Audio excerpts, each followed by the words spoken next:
Happy kids में आपका स्वागत है।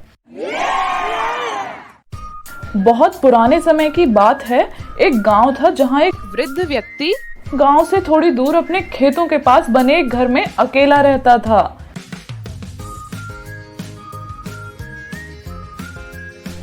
उसके घर के पास में ही एक पार्क भी था और गांव के सारे बच्चे उसी पार्क में खेलने आते थे। जब भी वो पार्क में जाता सभी बच्चे उसको रामू काका कहकर पुकारते थे। वो देखो रामू काका आ गए हैं। और फिर वो अपने खेतों की तरफ चला जाता।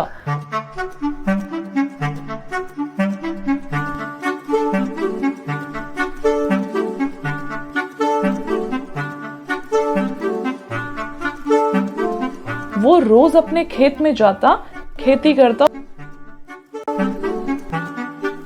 शाम को घर लौट आता।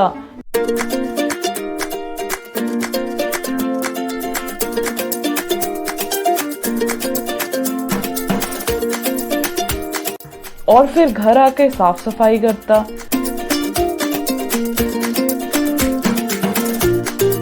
पर एक दिन रामू काका बहुत परेशान थे।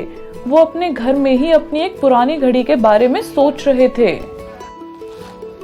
घड़ी बहुत ज्यादा कीमती तो नहीं थी, मगर रामू काका की बहुत सारी पुरानी यादें उस घड़ी से जुड़ी हुई थीं। इसलिए वो घड़ी उनके लिए काफी मूल्यवान थी। वो परेशान हो गए और रोने लग गए। वहीं आसपास उन्होंने सारे में उस घड़ी को ढूंढना शुरू कर दिया। वो काफी देर तक उस घड़ी को ढूंढते रहे अपने घर के आसपास, पर घड़ी उनको कहीं भी नहीं मिली। तभी अचानक उनको याद आया, वो आखिरी बार उस पुरानी घड़ी के साथ अपने घर के पास वाले पार्क में गए थे। तो उन्होंने सोचा हो सकता है घड़ी वहीं पर गिर गई हो। वो तेजी से पार्क की तरफ भागे और वहां घड़ी की तलाश करना शुरू कर दिया। तो वहीं पास में बच्चे खेल रहे थे। रामू काका उनके पास गए और बोले, बेटा मेरी घड़ी गुम गई है, क्या तुम सब मेरी मदद करोगे? और सभी बच्चे मदद करने के लिए तैयार हो गए। फिर रामू काका ने बच्चों को घड़ी ढूंढने को कहा और सारे बच्चे लग गए घड़ी की तलाश में।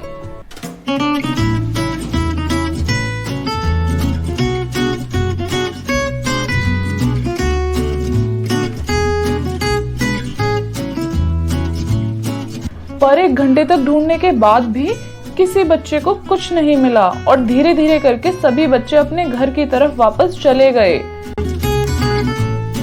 अब उन्होंने अपनी घड़ी को वापस पाने की आशा जैसे छोड़ ही दी थी। तभी उनके पास एक बच्चा आया। बच्चे ने कहा, दादाजी क्या मैं एक आखिरी बार प्रयास कर सकता हूँ? तभी रामू काका बोले, हाँ बेटा, क्यों नहीं। तुम इतनी मेहनत और लगन से घड़ी ढूंढ रहे हो, मुझे तुम पर पूरा विश्वास है। तुम्हें ये घड़ी जरूर मिलेगी बेटा, जाओ ढूंढो। और परमिशन मिलते ही वो बच्चा पार्क में सारी जगह घड़ी को दोबारा ढूंढने लगा।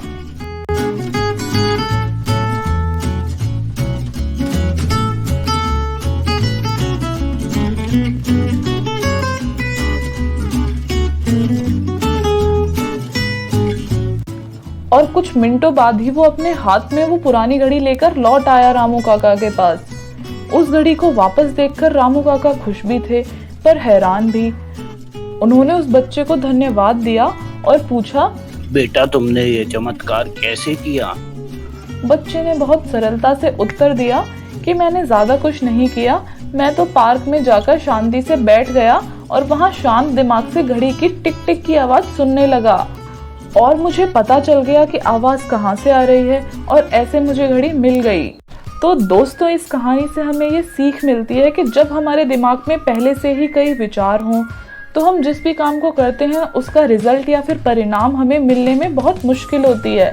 जब हम किसी काम को करने में कठिनाई पाएंगे तब हम थोड़ी देर अपने दिमाग को शांत करके उसके बारे में सोचेंगे तो रिजल्ट अच्छा ही मिलेगा।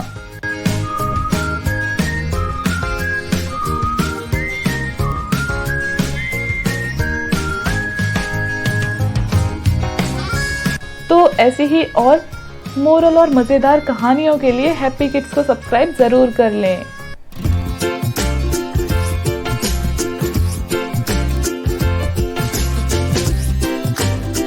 बाय बाय फ्रेंड्स, मिलते हैं अगली वीडियो में।